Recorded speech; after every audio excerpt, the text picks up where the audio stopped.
this time let's talk about something that I have to do actually fairly regularly. Taming and handling feral cats. For those of you who don't know, though I think you could probably assume from the sort of size house I've got, I live out on an acreage. This means that I live way out in the middle, buttfuck nowhere. When you live out in the middle of buttfuck nowhere, you will have feral cats. It is impossible to not have feral cats. So you will run into them, but you don't necessarily have to handle or tame them, really, if you don't want to. But it's something I personally do, basically. If I see a feral cat in the area, you bet your ass I'm going to attempt to tame it. But, basically, there's two general ways you can go about trying to tame a feral cat. You can either do the trap option, or you can not trap. If you trap them, then basically you need a cat trap, which generally they will work on skunks and foxes too, so a lot of people in the country have them anyway to trap foxes and skunks. But these will work for cats. Basically all you have to do is put some food inside of the cat trap, animal trap, skunk trap, whatever. Yes, Timon. And basically wait. Eventually you will trap the cat and whatnot. And I do have people who will bring out their cats that they've caught out here, and they'll bring them out here. So, like, I've had people from companies, not going to name names, who have trapped feral cats at their workplaces and whatnot and brought them here. And basically, if that's the option you're going to do, you are going to have to set up a secluded room where other cats and other animals cannot get to, but that animal cannot escape. But it also has to be large enough to fit that cat. I typically use my bathroom, which is big enough to fit one adult cat or a bunch of kittens. So you need an open space. There needs to be enough space for them to run around. That you have to put in towers. You're going to have to put in a litter box, food, water, and toys. Toys is a good idea. So basically you want to do that. And if you're going with the trapping option, then it entirely depends on just how feral of a cat it is. If it is a hiss and spit and freaking out, I will claw you to death and murder you kind of feral, then basically once you trap it and let it out in that room, leave it alone for a while. Hi, Timon. Because it will need time to calm down. So basically, give it that time it needs to calm down, make sure it's got all the food and water it needs, and just leave it alone for a while. And then eventually, come back, open it up enough where you can stick your head in, talk to the little bugger. And talk to him for a bit, see what he does. If he hits, spits, freaks out, runs away, then you're going to have to start very, very slow. Basically, you just start with just sticking your head in, talking, maybe flinging in a few treats onto the ground and seeing what they do. Because the easiest way to tame and gain a cat's friendship and love is to feed them. It's the easiest, quickest way. And it's the only way if you're not doing the trapping option, pretty much. So, if you're doing the trapping option again with this, thing food, basically see what they do. Don't just throw food in and run away. Throw some food out in there and basically watch. And the food you're throwing out should be very romantic smelling. If you want, you can even go with bologna. Give very, very smelly treats. Very smelly, meaty foods. Because they'll smell it. Even soft food will work. Soft food's actually usually the best option. If you can't give them actual hunks of meat anyway, then go for soft food. That's usually the best option. If you can't do that, then get very, very, very, very, very, very smelly treats. And basically see what they do.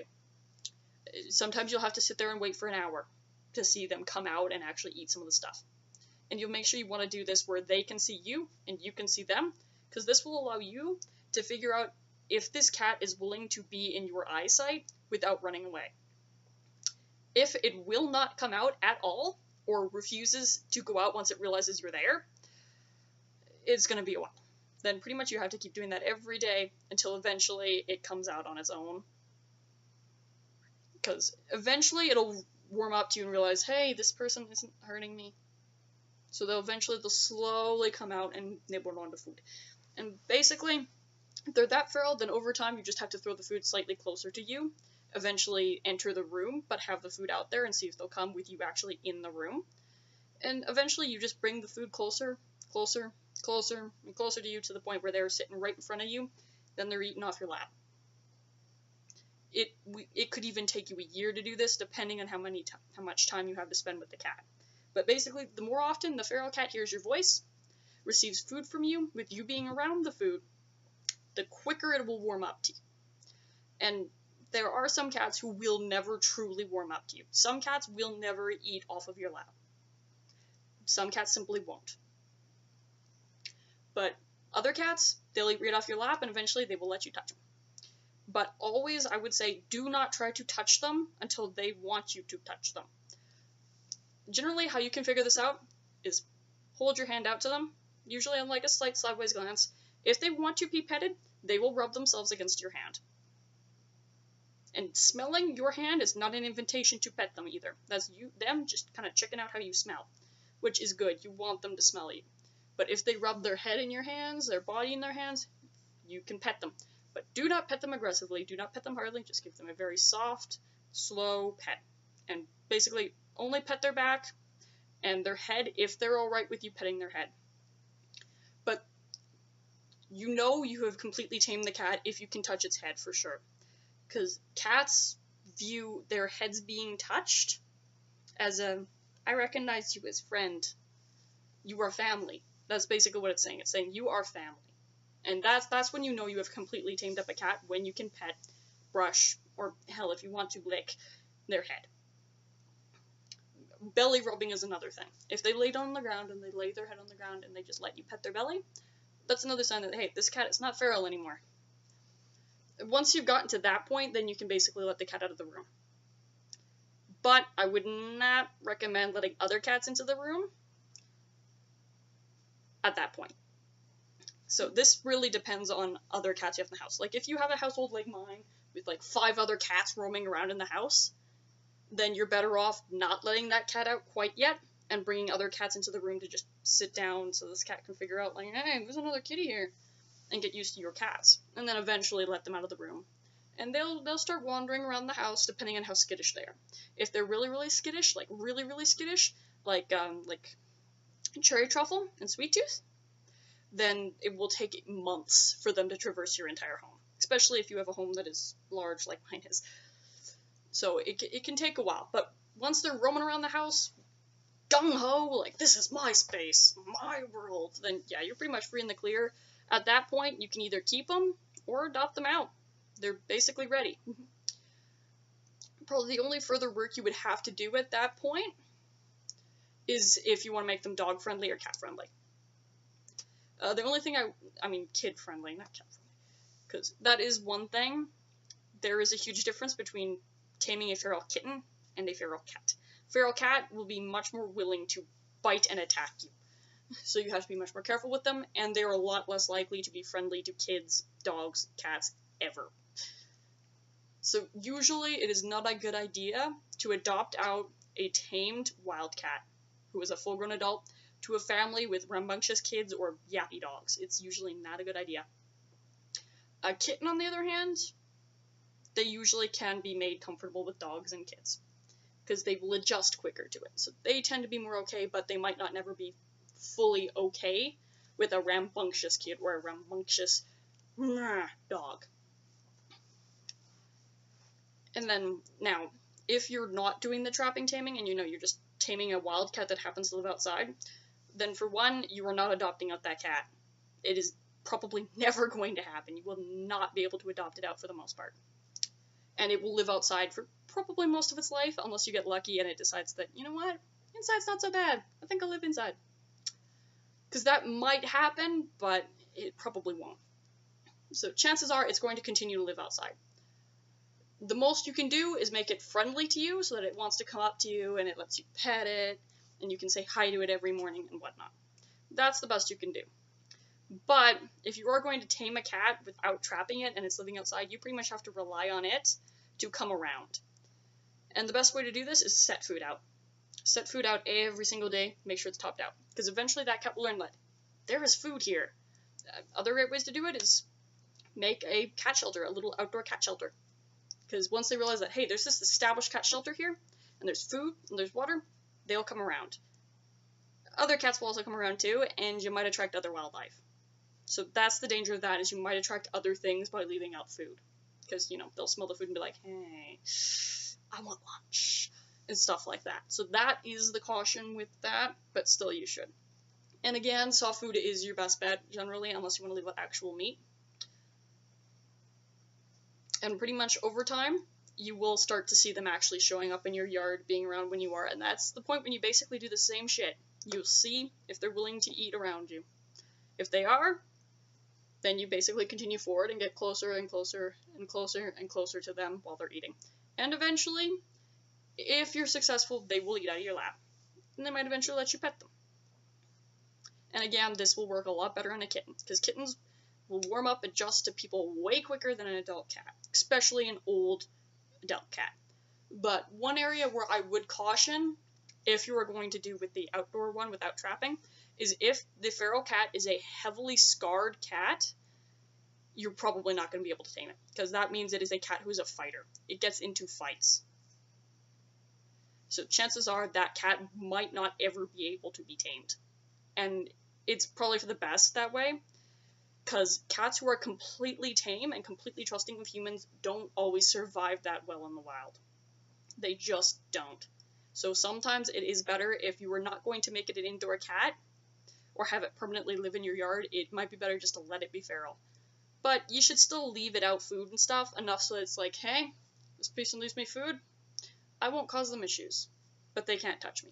I've had many cats who just simply are the, don't touch me, but you're cool. Pudgy right now is one of the feral strays that I have around. He's a heavily scarred, battle-hardened cat. He has such a big scar along his side that there is no fur in a big long strip about that thick from his front legs to his hind legs, all across his body. He has a torn up ear, he has scars all across his legs, and he's probably, I'd say, at least 7 years old, because he's been around for a long fucking time. And I've had him for quite some while around here, and he is tame enough that basically he'll look at me and be like, hey,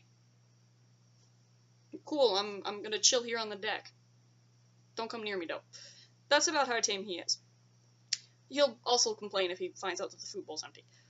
So that's about how tame he is. And that's standard for a cat who is a battle-hardened, older wild cat. That's pretty standard, because a cat like that is generally, it's never going to be tamed unless you do full-on trap it and keep it in your house for a while, and even then it might not ever tame. So yeah, but kittens are always the ones that basically, if you see a feral kitten, you should try to tame it, or get someone who knows how to tame it. Because a wild kitten does not survive most times. I got lucky with Cherry Truffle and Sweet Tooth being alive. And it's likely that they had other litter mates who didn't survive. So it's lucky that they even got delivered to me alive. But they turned out alright. Like, Cherry Truffle is completely tame. She lives outside now. She's completely tame. She just kind of chills around, munches some soft food, meows at me, gets pets. Sweet Tooth, on the other hand, it was a much wilder case, and he is still kind of a bit of a wildcat, but he's more of the, please don't touch me, and if the dog barks at me, I'm gonna freak the ever-loving fuck out and hide. So he's the kind of kitten that, no, never will warm up to dogs. Never. So, yeah. But, again, food is your fucking best bet. You will not be able to tame a cat unless you're giving it food. You can't. It's just, it will not work. I mean, if you're, like, extraordinarily resilient and just constantly hang out with the cat and never let it leave your side, and you're just constantly there watching it all the time, then I guess. I mean, I don't know how you would do that, but I guess. Other tips I would give is don't stare at them. If you're, like, doing this at the cat all the time, it's gonna bother them, because cats see that as a threatening thing. When you're looking at them, blink a lot. Blink slowly. A very slow, gentle blink. Cats see that as a sign of, I'm not going to hurt you, I'm friendly. And generally, if you blink slowly at a cat, and that cat blinks slowly back at you, that's them saying, hey, you're alright, but I'm not going to come up to you. So that's basically their way of saying, hey, if you don't move from where you are, I'm not going to hurt you or anything, I'm okay, I'm cool. I don't think you're threatening, but please don't try to touch me. things like that. So, but if you have a feral cat who will not blink at you at all, yeah, then you're dealing with a very, very, very, very feral cat. Same goes if the cat will not sleep when you're around. So, other things is, again, like with the staring, you're better off, like, not making eye contact with the cat. That's better off. Because the minute you make eye contact with them, especially if you don't do a slow blink, they will be on edge of you. Especially if they're feral. If they're not feral, then they'll be like, okay, why are you staring at me? I would say is never, ever, ever, ever, ever touch their tails and don't touch their feet. And Sweety, be nice. Be nice. Hey, hey, hey, hey, hey, hey, hey. Leave Timon alone. So yeah, but there you go.